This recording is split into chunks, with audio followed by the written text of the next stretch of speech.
Olá, graça e paz. Dando continuidade aos nossos pequenos textos, grandes verdades, no livro de Êxodo, capítulo 5, os versos 22 e 23, diz assim: Moisés voltou-se para o Senhor e perguntou: Senhor, por que maltratas este povo?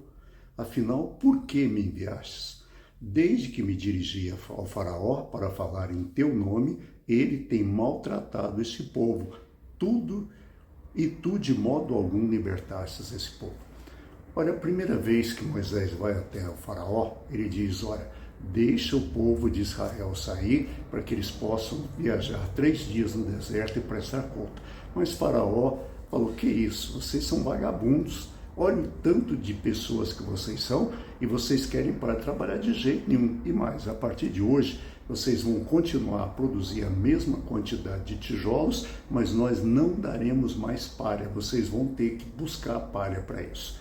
É interessante que os arqueólogos acharam, em alguns sítios arqueológicos no Egito, 3 tipos de tijolos queimados ao sol. Uns com palha boa, uns com palha horrível e tocos, e outros sem palha nenhuma. Ou seja, o que o faraó disse foi o seguinte: a meta tem que ser cumprida, só que a gente não vai dar mais palha.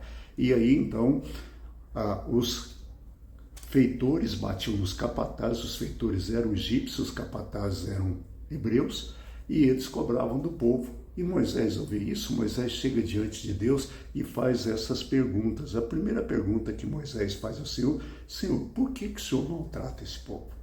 O Senhor disse que eu ia libertar o povo, mas o povo está sofrendo. Por quê? A segunda pergunta que Moisés faz é: afinal, por que o Senhor me enviou? Ou seja, Moisés questiona o seu chamado diante de Deus. E por último, ele fala: Senhor, até agora o Senhor não fez nada. Como é que vai ficar isso? Eu vejo Moisés como o maior líder de todos os tempos. Primeiro, ele não queria liderar o povo, mas Deus o chamou, ele tentou fugir até o momento que ele falou para Deus: envia outro, e Deus quis matá-lo. Aí ele assumiu a proposta.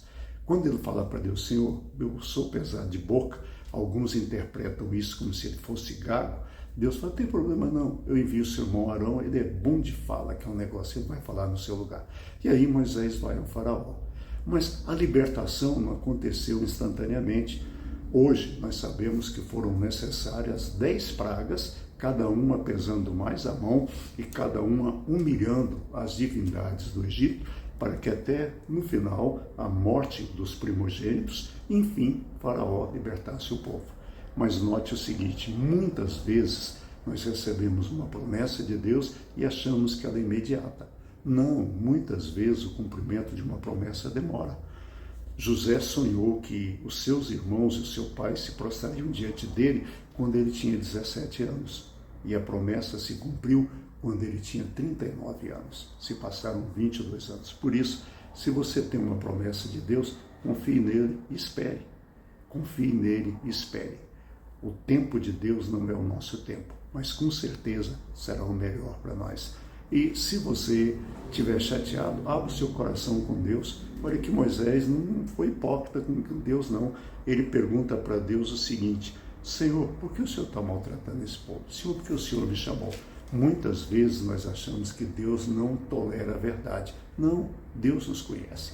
Seja verdadeiro com Ele, não seja desrespeitoso, mas seja verdadeiro. E Deus te ouve. Que Deus te abençoe. Amanhã, Renato Sara com vocês. Eu volto na quarta-feira, se Deus quiser. Até lá, um abraço, fique em paz.